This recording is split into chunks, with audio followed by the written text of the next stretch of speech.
My name is Lisa, and I'm 37 years old. I live with my husband Larry. We both work for the company that Larry's dad started. Even though Larry's dad has retired, he turned a small construction business into a company that makes $300 billion a year. He bought other construction companies, and even though he could be tough, everyone respects his business skills. Larry was groomed to take over after his dad. He grew up in a privileged way and is very kind-hearted. I worry that he might struggle in the competitive business world because he can be hesitant and unsure. Larry himself admits, "I don't think I'm cut out to lead. I might just end up as a figurehead if I try." He doesn't seem eager to take charge of the company. We've been married for 10 years and lately I'm frustrated with Larry's lack of drive. Unlike him, I see myself as someone who makes decisions easily.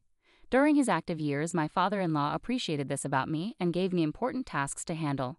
Before I married Larry, I worked at a bank, so I'm used to handling finances and always thinking about numbers. After we got married, I quit my job at the bank and planned to focus on being a full-time homemaker.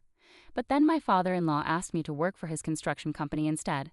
Soon after I started, he began inviting me to join board meetings and asked for my input on how things were managed. Initially, some board members were unsure about having the founder's daughter-in-law involved in important meetings. However, as I consistently offered valuable insights, they started to take my suggestions seriously. Despite Larry also being on the board, he rarely attended meetings and everyone, including my father-in-law, saw this as normal. One day when I returned from a meeting, I found Larry casually watching TV. "Why didn't you come to today's meeting?" I asked, feeling angry. "You're an important member, you should take it seriously." He didn't seem guilty at all when he replied, "Even if I did go, I don't really understand what they discuss. Besides, everyone prefers your input, so it's not a problem, right?" I couldn't help but wonder if he was upset about me being involved in the meetings, despite his nonchalant remarks. My father-in-law has been teaching me all the ins and outs of running the business and seems to be preparing me to take over. I started to enjoy being part of the management, and soon enough, I was working hard to meet my father-in-law's expectations. About 3 years after I started attending meetings, my father-in-law retired completely. When important decisions needed to be made, the board members would come to me for advice, sidelining Larry. I had hoped that this would motivate Larry to get more involved, but instead he became even more disconnected from his work. Despite coming to the office in the morning, Larry would vanish by noon and spend the rest of the day at home. When he saw me there, he avoided talking about work altogether, seeming uninterested in the company's affairs. Meanwhile, my responsibilities at the company kept growing. After my father-in-law retired, the board members relied on me increasingly, and I started handling duties similar to those of a CEO. Our company is large with many employees, so I worked hard to boost sales and profits for their sake. Thanks to the efforts of our employees, our sales started to rise. I found running the company more and more intriguing, and I became deeply involved in my work. In contrast, Larry seemed to lose interest in his job, and his presence at the company became less frequent. Our conversations at home dwindled, and our relationship started to feel strained. "I met your sister Nancy today, and we had lunch together," Larry told me when he came home. Nancy, who's 3 years older than me, just went through a divorce about 4 months ago. It happened because she cheated, and things got really heated when her angry husband showed up at our parents' house. I was caught up with work, so Larry stepped in to calm down Nancy's husband. Despite the tense situation, Larry's gentle nature and calm personality managed to persuade him to leave peacefully. Nancy later told me, "Your husband is really something. He handled my furious husband so effortlessly." She was impressed by Larry's ability to diffuse the situation. Nancy was able to finalize her divorce after paying alimony. Since then, she seemed to see Larry in a new light. Before, she might have viewed him as a wealthy, sheltered son who wasn't particularly remarkable. But after seeing how he handled her husband's anger, she began to see him as a capable and respectable business owner. Nancy, who was now single after her divorce, might have seen Larry as a desirable catch because she always liked wealthy men. But I was so focused on my work that I couldn't even imagine such a thing. Little did Nancy know, Larry was just a figurehead at the company and didn't actually run it. Nancy's ex-husband had been an impressive employee at a foreign company. He had boasted to me at their wedding, saying, "I have a high salary and good looks. You must be jealous." He was indeed handsome, intelligent, and carried a sophisticated charm. I couldn't fathom why Nancy would cheat on such a wonderful husband. 5 months after Larry mentioned having lunch with Nancy, I came home one day to find Larry looking unusually serious. "Lisa, we need to talk," he said. It was the first time he had spoken to me like that, and I felt a sinking feeling in my chest as I waited for him to continue. "Actually, Nancy is pregnant with my child, and I want a divorce," he told me. I was shocked by both the request for a divorce and the news of Nancy's pregnancy. Stunned and speechless, I listened as Larry added, "Nancy plans to come over on our next date off to discuss this." I hope I can count on your support. I was shocked. So you want to marry my sister? I asked Larry. He looked troubled and replied, it's not that I want to marry her, but if she's pregnant with my baby, I feel like I have no choice. Larry's usual indecisiveness frustrated me and I sighed, well, if she's carrying your child, I guess we have to deal with it. Let's talk more when she comes over. Feeling like Larry and I couldn't make decisions together, I decided to meet with my sister directly to sort things out. Even though I had already made up my mind about getting a divorce, I felt I needed to talk to my father-in-law about the situation with the company. As someone involved in running the business as the founder's daughter-in-law, divorcing would make me feel like an outsider. The next day, I went to my in-law's house and shared exactly what Larry had told me with my father-in-law. My mother-in-law was initially excited about the prospect of having a grandchild, but she quieted down quickly when my father-in-law gave her a stern look. It seemed she cared more about the grandchild than the company's management. After thinking it over, my father-in-law smiled and said, Lisa, I want you to continue managing the company as you have been. Larry can do as he pleases. I'll handle the responsibility. It was clear that my father-in-law valued the company's management more than anything else, including his son or the prospect of a grandchild.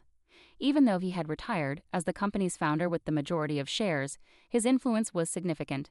There were no executives who would defy his wishes. I had grown attached to my work and was reluctant to step away from it.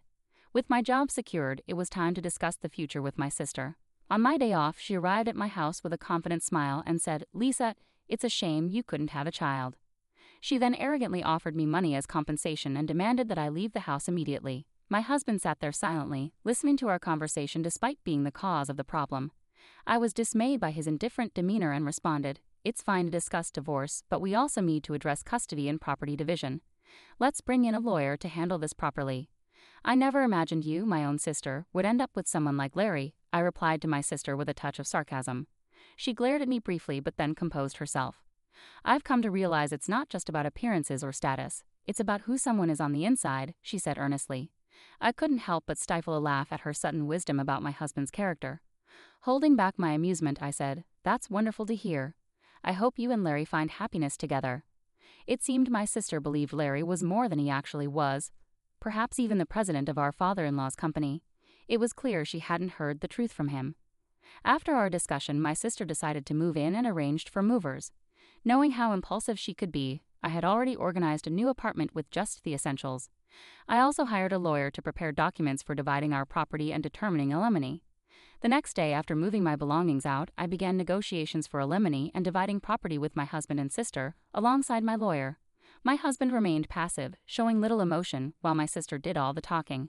As I mentioned earlier, I'm willing to pay whatever alimony you ask for, so please take your time to decide, she said. Upon hearing this, my lawyer decided to pursue alimony from my sister as well as my husband. My sister is already making alimony payments to her ex-husband.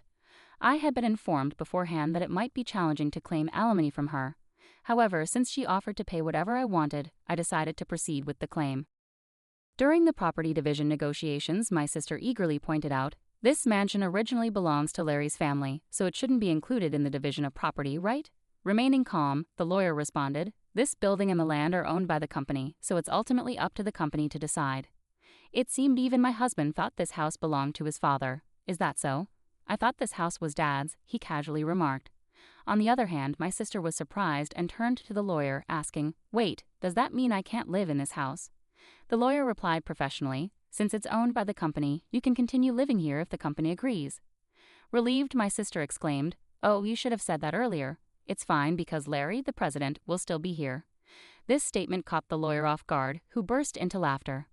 What are you talking about? Lisa is the president, not Larry, he clarified, looking at my sister who planned to marry my husband without knowing this crucial detail. She immediately turned to Larry and exclaimed, Larry, you're not the president. Seeing his discomfort, I stepped in and explained to my sister, Larry is an advisor without executive authority. I, on the other hand, am both an executive director and the president. Our father-in-law, who founded the company, was always the president. When he retired, he appointed me to these roles based on my performance, and there was no opposition from other executives. On the other hand, my husband was receiving an executive salary as an advisor, thanks to his father's arrangement, despite not having any executive responsibilities. It was more of a symbolic title than an actual role, and the salary was lower than what a regular employee would earn. This meant I was shouldering all our living expenses. Larry showed little interest in our household finances and didn't even know whether our home was owned by the company or his father. Although it was company property, my responsible father-in-law had always charged us rent. I had seen it as a standard rental arrangement, but the lawyer, still chuckling, asked, "Can we continue renting this house to Larry?" My sister was quick to react to the rent question. "Rent? Why would we charge Larry rent? It's company property, just let him live here for free." The lawyer then presented the rent amount, which startled both my sister and Larry, who seemed surprised to hear about it for the first time. "Looks like the rent for such a big house is pretty steep. I can't afford that on my salary," Larry remarked, realizing the financial strain it would pose with his modest executive compensation. Over our 6 years of marriage, Larry had exhausted most of his earnings. My own salary had also been swallowed up by high rent and living costs, leaving us with few assets to divide, mainly savings. After the lawyer left, my sister, now aware that the mansion she coveted was rented, appeared crestfallen and stared blankly. Meanwhile, Larry wore his usual grin. I suggested, "Why don't you move back to your parents' house? Your mom was thrilled about the pregnancy." Larry agreed, but inwardly I couldn't help but find the situation ironic, having to consider arrangements for a man who would soon be my ex-husband. I started to worry about whether he could responsibly raise a child, but I quickly dismissed these thoughts as irrelevant. Turning to my sister, who seemed to have forgotten about her own alimony situation, I asked, "Are you okay with the alimony arrangement, sis? You seemed confident earlier, but you're also paying your ex-husband, right?" Her expression shifted abruptly as she processed my question, snapping back to reality. "Alimony? I have to pay that too?" My sister exclaimed, clearly shocked and seemingly unaware of our earlier discussion. "You said you pay plenty of alimony earlier, but you didn't expect to pay it yourself, did you?" "My salary is really low," she continued, sounding incredulous. Larry and my sister exchanged surprised glances, and I couldn't help but feel like laughing at the situation. I had already finalized the divorce papers and alimony requests, so personally, it didn't affect me anymore. But watching Larry and my sister's reactions was almost comical. My ex-husband, who had remarried my sister and moved back to his parents' home as I had suggested, found himself caught in constant arguments between my sister and our in-laws. The root cause of these conflicts stemmed from the lie about my sister being pregnant with his child. His mother, hoping for a grandchild, was furious upon discovering the truth. Meanwhile, my father-in-law, who had never approved of my sister taking his son away from me, refused to even speak to her. He covered Larry's alimony payment in full, ensuring it was settled. Witnessing my sister's plea to our father-in-law, "Dad, could you please pay my alimony too?" was met with his stern response. "I have no reason to be called Dad by you," he retorted angrily. Disheartened and unable to achieve what she had hoped for, my sister left my ex-husband's family home abruptly, without saying a word, and disappeared. It seemed she had remarried my ex-husband solely to bear the burden of alimony, a decision that now seemed painfully naive. My ex-husband appeared to reconsider reconnecting with me, but his father rebuked him. "You're not the kind of man who should even think about starting a family. You can't even take care of yourself properly." Watching all of this unfold, I couldn't help but reflect on how we had reached this point. When Larry agreed to move back to his parents' house, I knew it was the right decision. While his mother was overjoyed at the prospect of a grandchild, I couldn't shake the feeling that Larry was simply not ready for the responsibilities of parenthood. His lack of engagement during our marriage persisted, and I doubted it would ever change. Seeing my sister's shock when she realized she had to pay alimony was almost amusing. She had been so confident earlier, but it was evident she hadn't fully considered the consequences. With her finances already strained, adding more payments would only worsen her situation. I couldn't help but wonder how she could be so naive. The negotiations for alimony and dividing our property proceeded smoothly thanks to my lawyer's meticulous approach. Everything was handled fairly and transparently.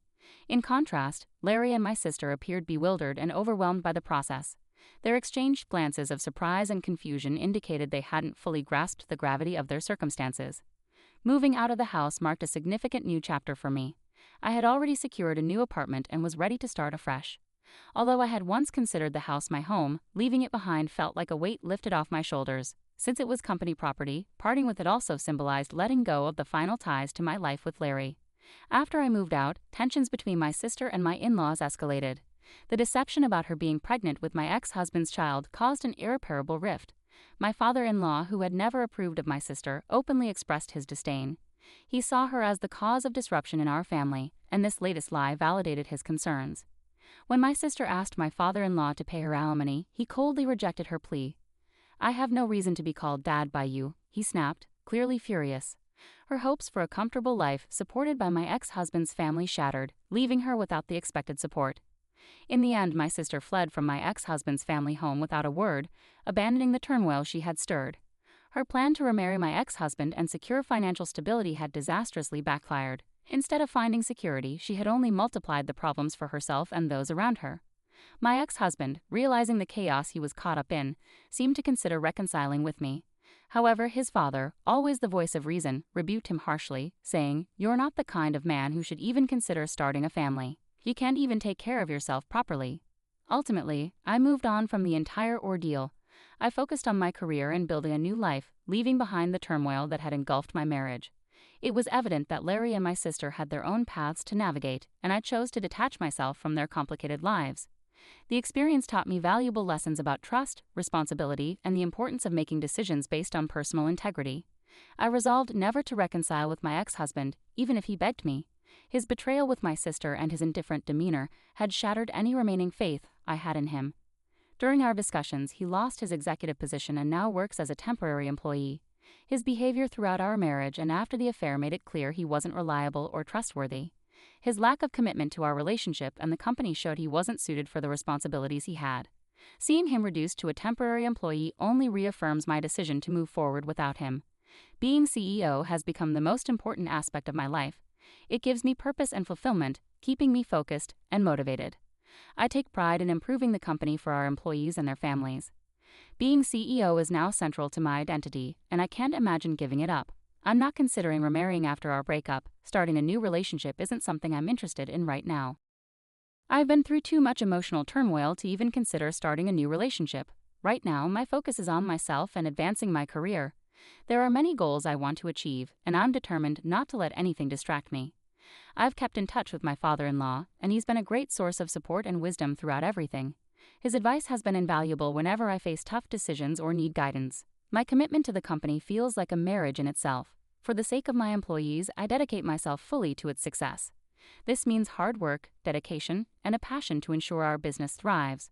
I'm committed to providing job security and a stable future for our team, and their well-being is a top priority for me as CEO. This journey has taught me resilience and staying true to myself despite personal challenges. I've steered the company through steady growth and maintained a positive impact on our employees' lives, which motivates me every day. Ultimately, my focus remains on leading the company and supporting my team. I'm driven to create a successful future for all of us. While my personal life has had its challenges, my professional life gives me stability and a deep sense of accomplishment. This is where I draw my strength and where I choose to direct